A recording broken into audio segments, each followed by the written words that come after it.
an Army officer. I was a psychological operations analyst, counterterrorism. I had a top secret clearance. I was in the Bush administration from 2003 to 2008. I worked at the State Department as a counterterrorism analyst. Benghazi was not an Egyptian filmmaker issue. It was bad guys that we were employing that were coming in from various sources to usurp and destabilize and kick out of power Muammar Gaddafi. And they were being funded through a lot of Swiss banks and European banks and other banks. But we were funding bad guys. Just coming out now. So Hillary Clinton, when she gets up and gives all her lies, well, we know that, you know, the horse is the same color. There's money that Swiss banks have been paying to bad guys in the Middle East, ISIS now, that we've known about since 2012, and we have not shut it down. Now, this is interesting, too, and you can't make this up. UBS and HSBC are all known for terrorist financing.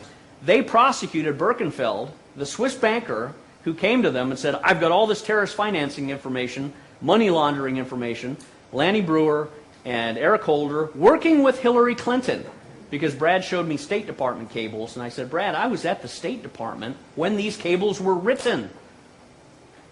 I was in the middle of it. So Lanny Brewer and Eric Holder and Hillary Clinton, in her power as Secretary of State, conspired to prosecute Birkenfeld, hide his information, and threw him in jail. We should never finance ISIL or ISIS or any terrorist organization. Well, we did, and Hillary did. Well, we did, and Hillary did. And Hillary did. I wouldn't say that that was the purpose of the program. The purpose of the program was to arm the moderates. Can you tell us what the total number of trained fighters remains? We're talking four or five. The purpose of the program was to arm the moderates. 4 or 5.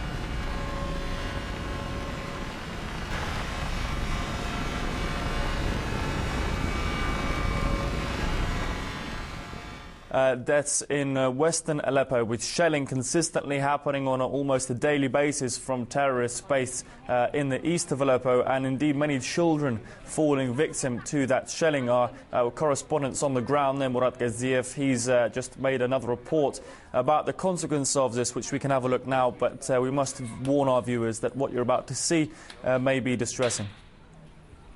Aleppo is a city of sad stories, and here's one of them. 10 people, 2 families, living in this one room. Sad, right? Gets sadder. بحس اجري عم تنقطع امبارح هيك من وجع ما بحك وقت هيك ما بعرف ايش بيصير بتحكني. 13-year-old Reem lost her foot in rebel shelling 3 weeks ago. It's been an incredibly painful experience for her. There are no strong enough painkillers to be given to her out of hospital. All the ones available off the shelf are weak. Her life changed on an ordinary day as she was walking home from school. It can happen to anyone, and everyone knows it. It's just that nobody expects it to happen to their own flesh and blood. ما تصورت يعني انه هيك بنتي في هالموقف هيك زعلت كثير وقتلت في حال يعني ما بعرف ايش بدي احكي يعني ما بيطلع الكلام ما بعرف. Reem was lucky, as these things go. She survived a shell blast from just meters away. Yet, how do you explain that to a 13-year-old girl? ايه انا بدي ترجع اجري.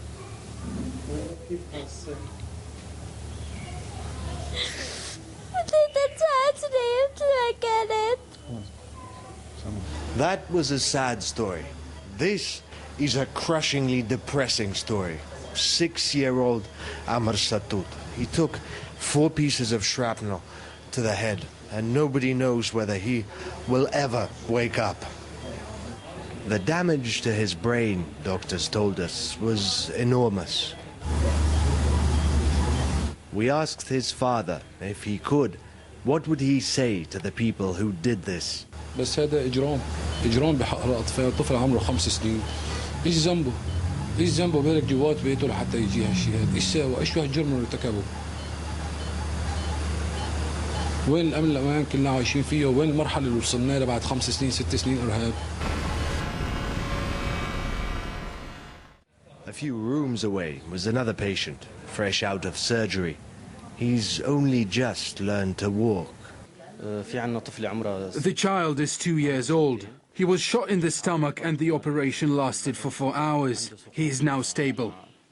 He was hit by a stray bullet, and as long as he lives, he will be reminded daily of a war which began before he was born.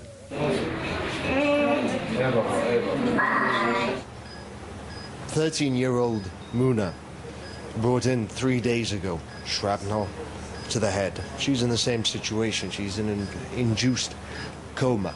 But whether she wakes up or she does not, this bed in this Aleppo hospital won't stay empty for long. Morad Gazdiev, RT in Aleppo. In Syria, the U.S. government, the Obama administration now admits that they won't fight against and are not fighting against al-Qaeda, which means that they are helping al-Qaeda, and it means that their main priority is not fighting Daesh. Their main priority is, as it always has been, the destruction of the secular, independent, nationalist government of Bashar al-Assad. That's the real deal. The moderates turned out to be not great fighters, and so we have what we have.